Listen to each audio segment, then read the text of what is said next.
নির্বাচনের আগের দিন নানান ধরনের সাইবার অ্যাটাকের প্রিপারেশন আছে। আমি যে সংখ্যাগুলো করেছিলাম তারই প্রমাণ মিলল আজ সকাল 9টা সাড়ে 9টার দিকে। আমি ঘুম থেকে উঠে আমি যখন প্রিপারেশন নিচ্ছিলাম আমি বাসা থেকে বের হব, ঠিক ওই মুহূর্তে আমি দেখতে পেলাম আমার আইডি নাই হয়ে গেছে, ডিসেবল হয়ে গেছে। আমি বিভিন্ন প্রমাণাদির মধ্য দিয়ে ইনস্ট্যান্ট আপিল করে আমি প্রাথমিকভাবে আমি আমার আইডি নিয়ে আসছিলাম। প্রথমবার যখন আমি দেখলাম ব্ল্যাঙ্ক দেখাচ্ছিল, এর পরবর্তীতে আমি আইডি উদ্ধারের পরে আমি আমার ফেসবুক প্রোফাইলে একটা পোস্ট করেছিলাম যে ঢাকা বিশ্ববিদ্যালয় এবং বাংলাদেশকে সচেতন থাকবার জন্য। ঠিক এই পোস্টে 56 থেকে 57 মিনিট পর আবারও আমি একইভাবে আমার আইডিকে ডিসেবল করে দেওয়া হয়। আপিল করে রেখেছি প্রমাণ আদি দিয়ে।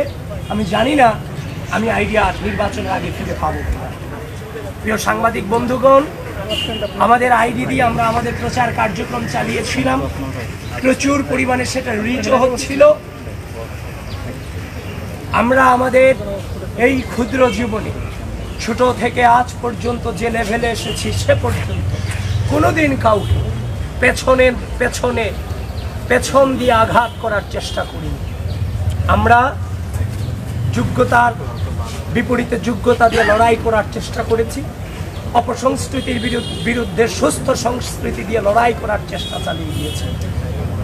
আজ আমরা দেখতে পেলাম নির্বাচনের আগের দিন রাজনৈতিকভাবে মোকাবেলা করতে ব্যর্থ হয়ে আমাদেরকে সাইবার অ্যাটাক করে আমাদের আইডিগুলোকে ডিসেবল করে দেওয়া হচ্ছে।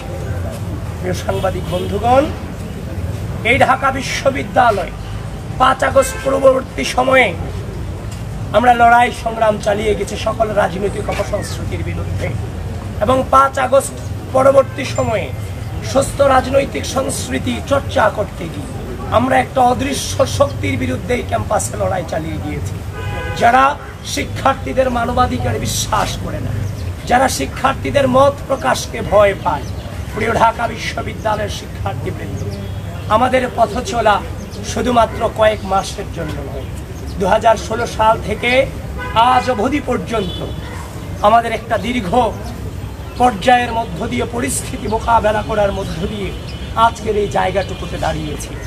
জীবনে কোনোদিন অন্যায়ের সাথে আপোষ করিনি, শিক্ষার্থীদের স্বার্থের প্রশ্নে আপোষ করিনি, বাংলাদেশের স্বাধীনতা সার্বভৌমত্বের প্রশ্নে আপোষ করিনি। আজকের এই দিনে আমার এই একটা প্রেস ব্রিফিং করা কোনোভাবেই কাম্য ছিল না এবং একদম অনাকাঙ্ক্ষিত ছিল।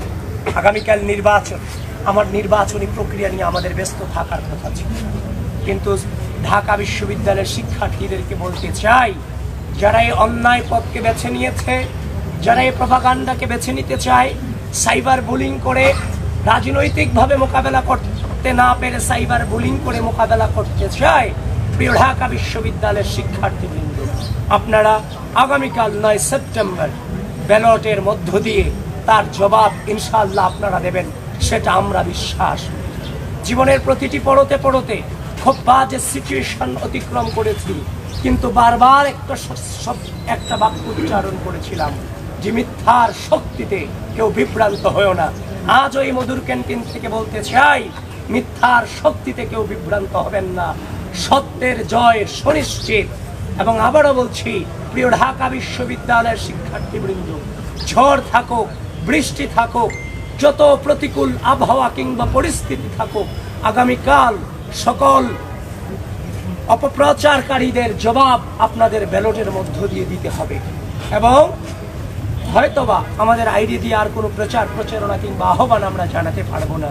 প্রিয় সাংবাদিক ভাইয়েরা, আপনাদের মধ্য দিয়ে গোটা জাতিকে এবং ঢাকা বিশ্ববিদ্যালয়ের শিক্ষার্থীদেরকে আহ্বান করতে চাই, আগামীকাল আমাদের প্রত্যেককে নেতৃত্ব দিতে হবে।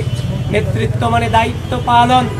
এই রাষ্ট্রের ক্রুশাল মোমেন্টে প্রার্থী হিসেবে আমরা দায়িত্ব পালন করব, সাধারণ শিক্ষার্থী হিসেবে আপনার ভোটাধিকার যথাযথভাবে প্রয়োগের মধ্য দিয়ে আপনারাও দায়িত্ব পালন করবেন।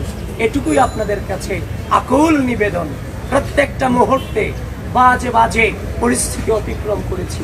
স্বাধীন এই সার্বভৌম 5 আগস্ট পরবর্তী বাংলাদেশে আবারও সেই একই নোংরামির শিকার হতে হবে, সেটা সত্যিকার অর্থেই চরম বেদনাদায়ক, চরম বেদনাদায়ক।